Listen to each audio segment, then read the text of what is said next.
Welcome to another episode of Taco Tech Tip Tuesdays. Today we're going to talk about cam timing. So I wasn't able to film this intro when I did the actual work on the car, so this is a later intro to what I actually did. But I have displayed for you what we're talking about. So Subarus have, for the last about 15 years, used what's called an AVCS system, which is an advanced variable cam system. What that does is it essentially allows the computer in the car to control the angle of the intake cam, and then on more recent cars, the angle of the intake and exhaust cam. And what that means is the cam spins around inside the engine and opens the valves. The factory computer can control at what time it opens the valves. And it does that through kind of a fun little system here. What it has is it has this cam gear here, and this gear has oil that passes through it. And the oil actually comes out of the cam itself into the gear. And then it adjusts where the center position of the gear is, which adjusts where the center line of the cam is. And this is one of the solenoids that the computer controls to allow oil pressure and to basically modulate oil pressure to the gear. And as it modulates oil pressure to the gear, it changes the location. Now, this is just on the intake of the 04 to 07 STI and then the 06 to 2014 WRX. The exhaust is still just a fixed gear. This is a broken gear, but still, it's just a fixed gear.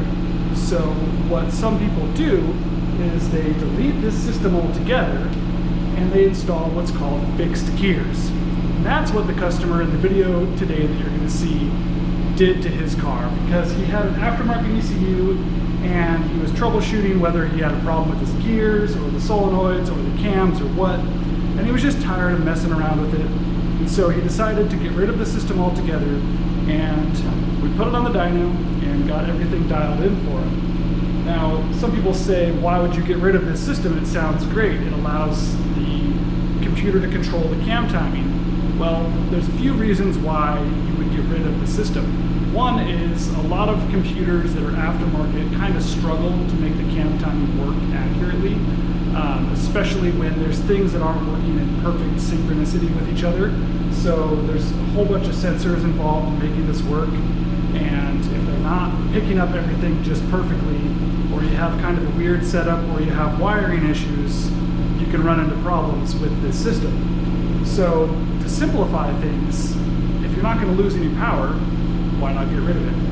Another thing that people do to get rid of it is all of this oil that's used to modulate these gears and that goes through these solenoids, that's all oil that's being bled off of your mains and your rod bearings and other places in the motor where you want high oil pressure. So by getting rid of these, you can effectively increase your overall oil pressure, which should increase the life of your engine. So let's get into what we actually put on the car. I'm going to put on some gloves because it's brand new parts.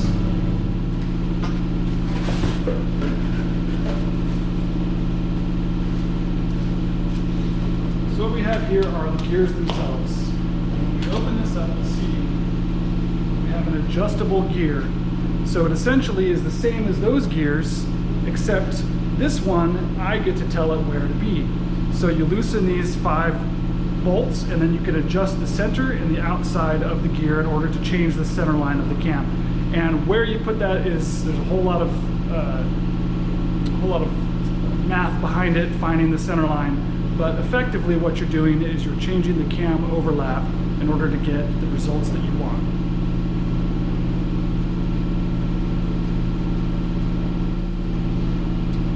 So what I'm going to do now is I'm going to go ahead and move over to the car, and I'm going to show you guys kind of the process and what we're measuring in order to find out if, as we adjust these cams, if we change the center line to advance the cam some more or to retard the cam some more, as we measure the horsepower and torque gains, and then we overlay the graphs to see which positions we are looking for.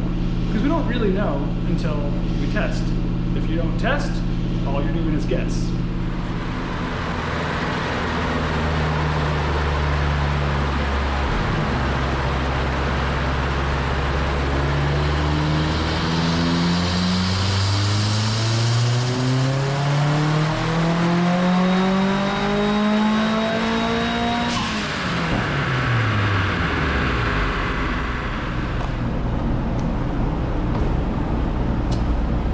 took the exhaust cam back a degree and we ended up with about a 5 horsepower gain.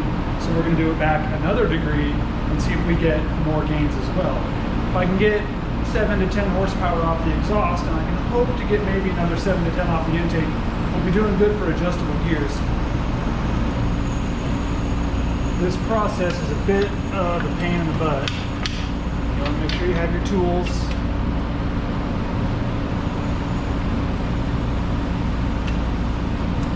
So it's easier on this car because this customer decided to leave his timing covers off, and he plans to put them back on later. But for now, if I get the camera to sit somewhere decent. So for now, there's no timing covers, so it's not too bad. So I put a wrench on the crank, and since we're just doing the exhaust cam, I'm gonna go ahead and loosen these. And I already know that I'm at 1 degree. I made a mark originally, but these gears are pretty well marked. You just want to make sure you have like a notebook or something to keep track of what your run numbers are and what your timing retard and advance for various different runs is. So we're going to take these exhaust cam gears back another degree, which, because of how he set them up, is unfortunately almost as far as I can go. These gears I think only do about 4 degrees either direction. So I've got just a 10mm Allen, and then I have a 10mm socket on an extension, which gives me a good long Allen to actually get some reach in here. And this, you're not really going to be able to see this so well. So anyway, it's going to be kind of difficult. I can barely see it. So that was where we were at. Now I'm going to go back degree there.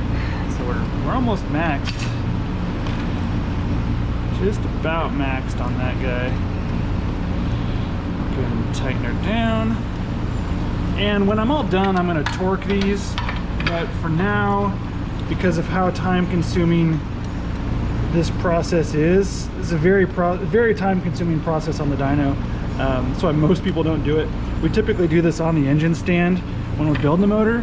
That way, when you're on the dyno, it doesn't really need to be done, although it's nice to confirm it. If this picks up power, I'm going to be surprised. This car does have a lot of mods, so it can probably deal with a lot more exhaust flow, but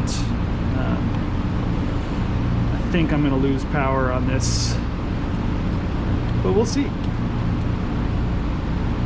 Alright, so got that side tightened down, not over tightened, just tight. I'm going to go ahead and do the other side, and maybe the other side's actually a little bit more difficult. One of the things that's really tricky about a lot of these Subarus is there's just so much stuff in the way. Normally there's a fan here, he doesn't have that fan, but as you can see on this side over here, I've got this intercooler pipe, which is going to make this kind of difficult.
Expected, I lost a pretty considerable amount of power on that pole, almost 10 horsepower. So we're going to go back. I'm actually going to, just to confirm things and make sure that we're not seeing something weird, we're actually going to go a degree in the other direction from our baseline. just to make sure. So we're going to advance the exhaust cam. I know that you don't normally do that, but we just want to make sure that maybe the center line wasn't off to begin with. It should also lose power from the original pull, but maybe it won't, so we're going to find out.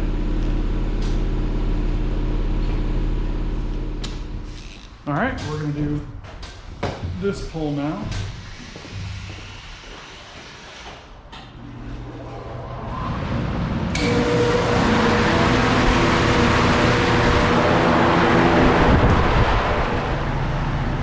So one thing that I will say, earlier when I had the exhaust too far out, I had a pretty huge fuel trim at idle.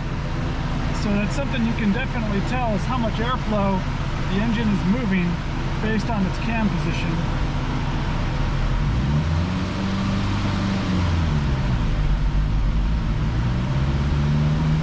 This tune's pretty solid. I haven't actually changed anything in the tune since I started this cam degree. So we're just going to kind of let the tune be. The car was tuned pretty well previously. So now we're adding quite a bit of fuel.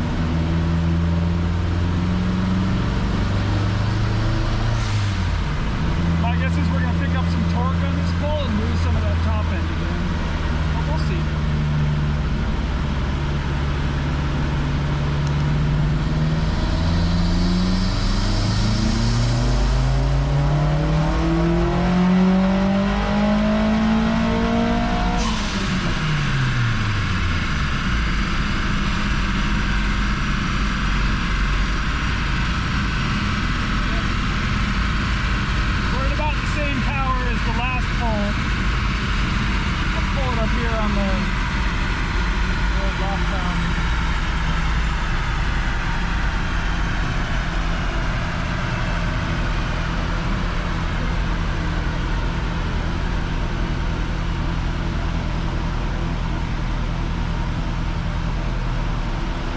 Yeah, that pole was pretty sad. Well, my tripod just bit the dust, so hopefully it'll stay there. Got the exhaust cammed out. Now we're going to go back into the intake, and I did a baseline, and the intake, I moved it 1 degree in the advanced position, and we picked up a lot of torque, but we lost a little top end, and the ECU picked up a little bit of knock. So what that's telling me is we're on the right direction. We're generating more cylinder pressure. Now we just have to get that cylinder pressure under control. So I'm going to actually advance it another degree and just see what happens. All right, so now we've done a whole bunch of pulls at a whole bunch of different cam positions, and I've got various different notes about which run number is which cam position, you know, and I've got the best ones overlaid, basically. And now we got to decide which run we like the most and which particular cam positions we want. So you can see like this yellow run here, we had a pretty significant loss in torque, but we gained some top end power. But then if we go back and we look at like this green one, which was an intake advance, we have a significant amount more torque and just a little bit of loss up top. But it did actually pull a little ignition timing, so we might actually be able to get that back with some tuning. So I think we're going to go with that one. So we're going to go to 1 degree of ignition, or not ignition, sorry, intake advance. And then we're going to do a little bit of tuning and dial it in and see where we end up.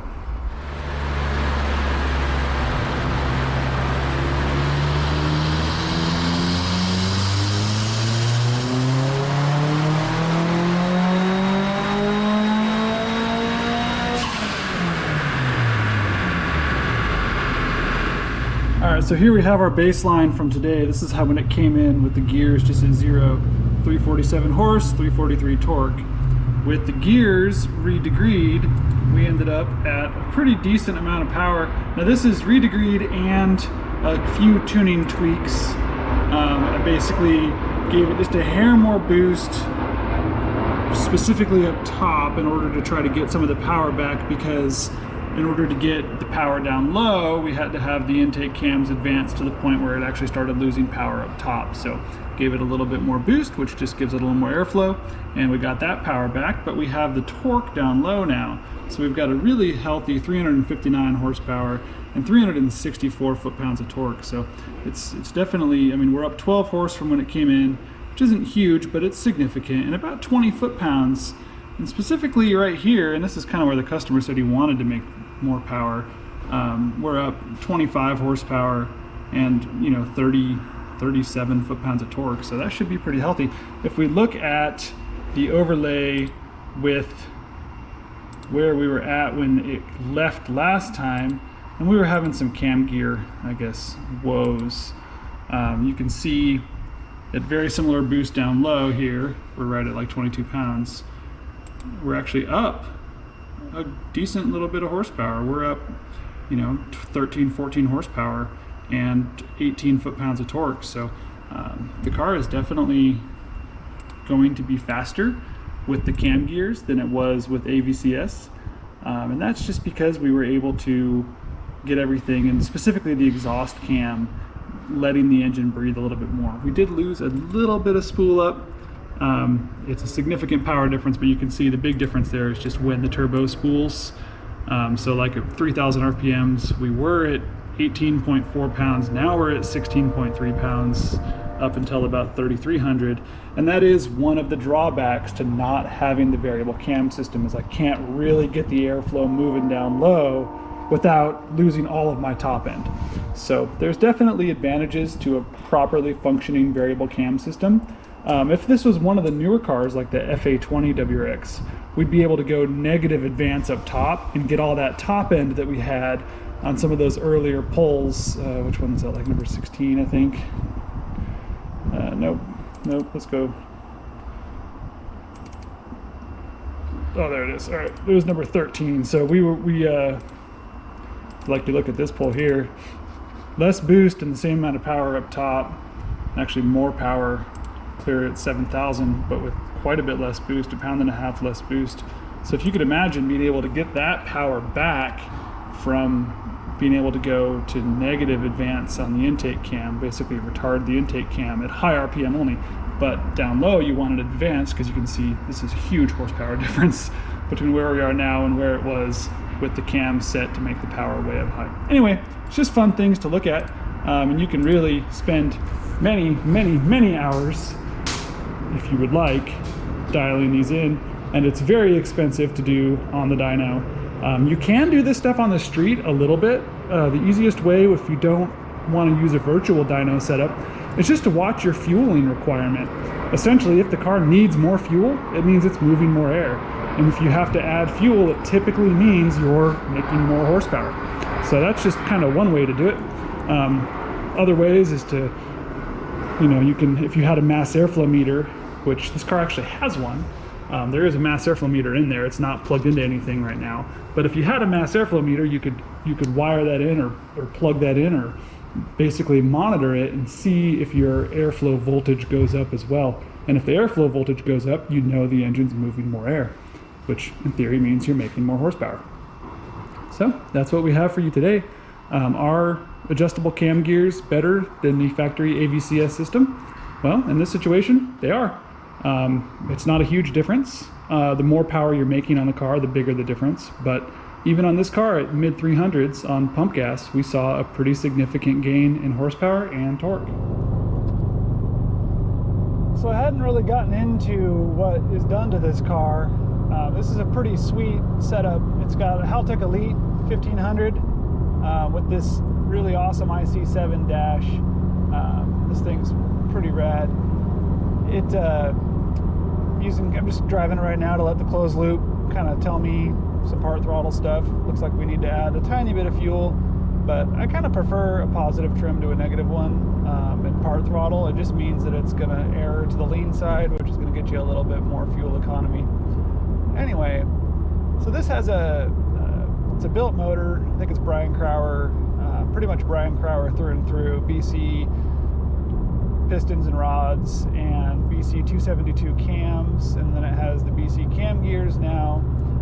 It does have headers, full exhaust, and a front mount intercooler, and the turbocharger on it is the Tomioka Racing T05-18g, which is a pretty good mid-range turbo. It spools a little bit slower than the stock VF series turbo on these, but as you saw in pump gas, makes mid 300s, which is, you know, is definitely reasonable.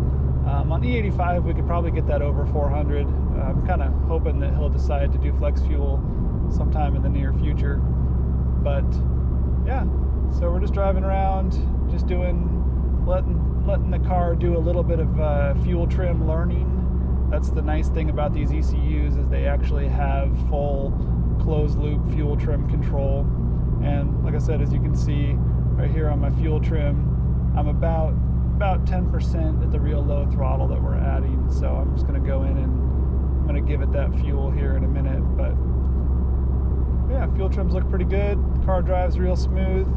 I'm going to see how it feels at Watt here in just a second once we get to our closed road in Mexico.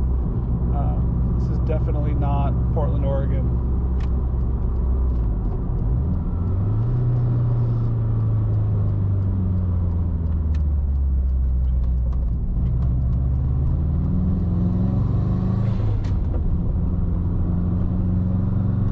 This car has kind of short gears. I believe it's an 04 STI transmission, which at this power level just really rips off the mile-an-hour quick. You'll see here in a second. I'm talking about, oh, we gotta check engine light. I wonder what that's for. I'm gonna guess it's a cam or crank position correlation. It happens occasionally on this setup.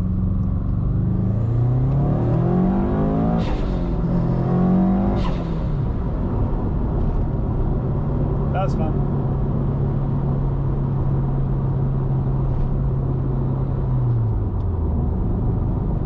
Yeah, pretty decent power. Torque definitely feels great. So I'll have to see what this cell is that popped up. That's the other kind of cool thing. These you actually can set up this Haltech if you wanted to, so you don't have to carry your laptop around. You can set it up to where the OBD2 port is wired into a CAN bus, like a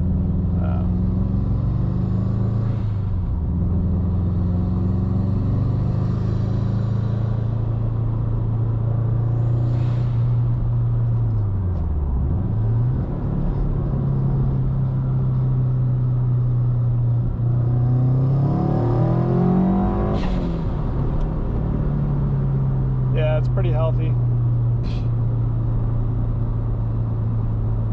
Makes a lot of torque. It feels good. That was third gear. I like that the gear display works on the IQ or the IC7. That's handy.